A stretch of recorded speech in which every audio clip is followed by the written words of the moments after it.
সবথেকে দুঃখজনক ব্যাপার কি জানেন?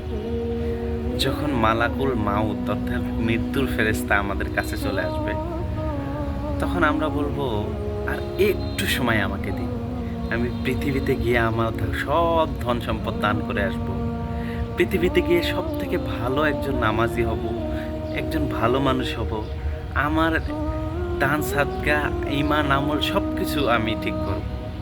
কিন্তু তখন তো ১ সেকেন্ডেরও সময় দেওয়া হবে না। অথচ এখন এই অবস্থায় আমাদের সময় আছে, আমাদের সুযোগ আছে। আমরা চাইলেই নিজের জন্য কিছু করতে পারবো, আখিরাতের জন্য কিছু করতে পারবো। কিন্তু ১ সেকেন্ড কেউ কাজে লাগাচ্ছি না এখন আমরা।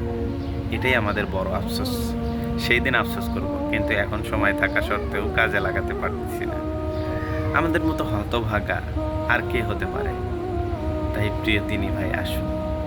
সময় এখনো আছে। এখনো প্রতিদিন নিঃশ্বাস নিচ্ছি বুক ভরে। এখনো শরীর সুস্থ আছে। এখনো আমরা বিছানায় শয্যায় যাই নাই। তাই আসুন পরিপূর্ণভাবে দিনের পথে নিজেকে নিয়োজিত করি। আল্লাহ আপনাকে আমাকে কবুল করুক। আমিন।